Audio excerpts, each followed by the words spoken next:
So if you look back at my very first video from this chapter, you would see I had that outline.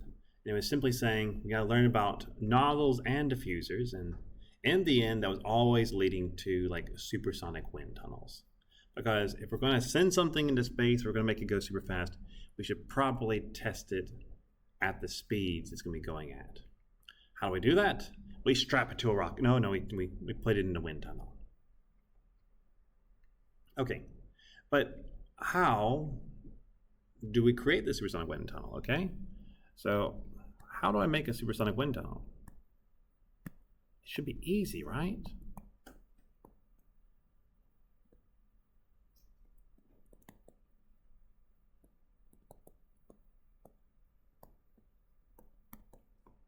As a note, I'm not about to go into the overall mechanics of actually constructing one. But what I will do is I'll give you the basic math around it. So let's draw a supersonic wind tunnel section, okay? So what do I have? I've got some shape right here. This is our test model. It's beautiful. What is it? I don't know, there it is, test model. And obviously this is going to be in some sort of supersonic flow. So here's my flow field. There you go. Looking like this. It's got some sort of shock waves coming off of it. And we're going to say that this flow right here is going to be a Mach number of 2.5. And a pressure at the exit of 1 atmosphere. Okay, so obviously I got this by just blowing really, really hard. No, that doesn't work. I can't, well, hopefully I can't do that. If I ever develop that ability, I don't know what I'll do with myself. By the way, that's not going to work all that well. So that's probably coming from some sort of, hopefully, isentropic, kind of converging, diverging nozzle. Kind of like rocket nozzle. That's what we're going to make here. So something along these lines. Okay. Now, what kind of nozzle do I need to do this? Okay?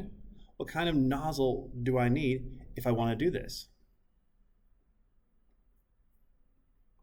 Well, it's super easy. Let's just go to our isentropic flow tables and figure everything out. So, step 1 in bad design.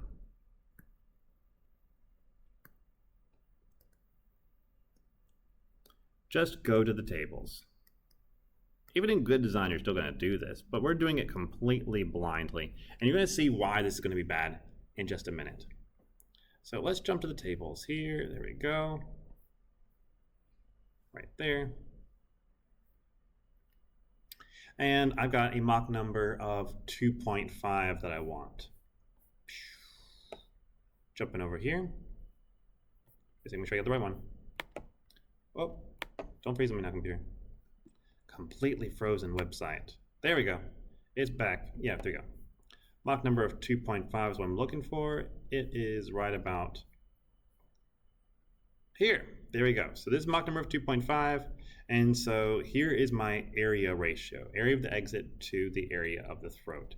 It needs to be 2.637. Okay. So that was pretty easy there. That's not too bad.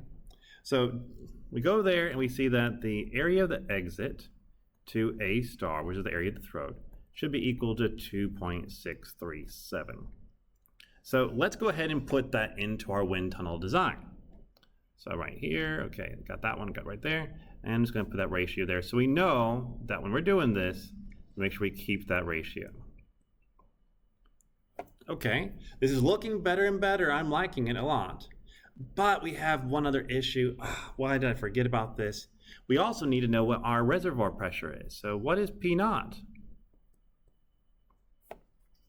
Well, how would I find that?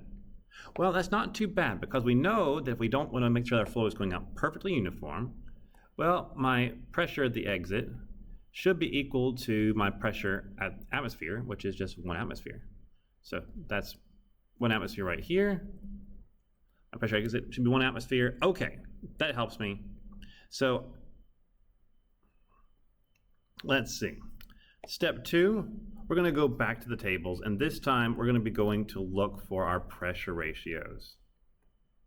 Okay, we're looking for our pressure ratios.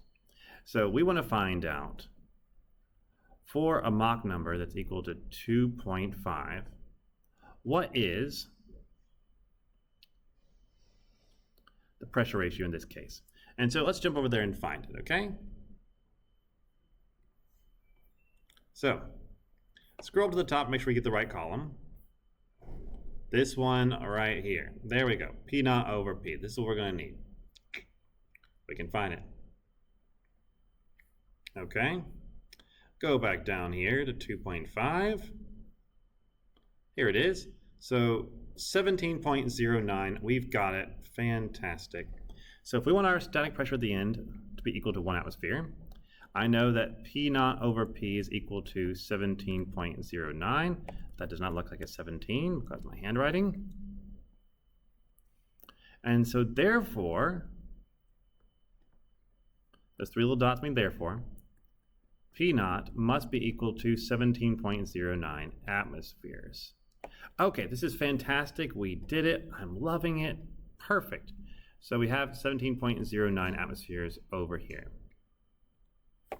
Now, I'm not sure if you've realized why this is bad yet, because currently you don't know the limitations of what your pocketbook can do. 17.09 atmospheres is a lot, okay? That's a ton of pressure.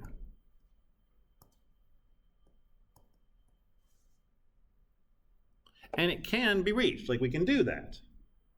But remember that if I want to run my wind tunnel for a decent amount of time, I got to be able to supply that pressure for a long time.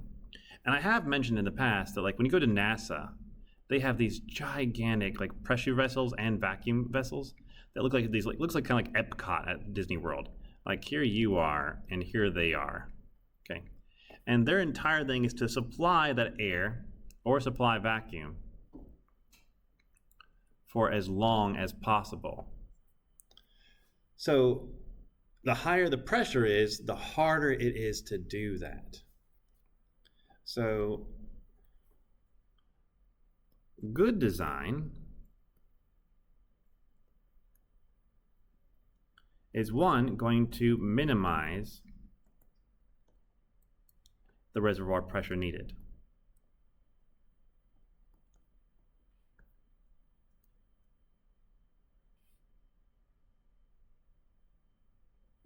Okay, because if we can minimize it, then we can actually help it.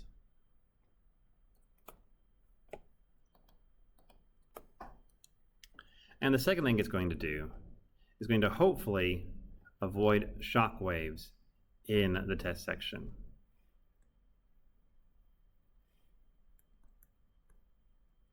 At least shock waves that aren't caused by the test itself. Like, you put something in there, a supersonic flow, it's going to cause a shock wave.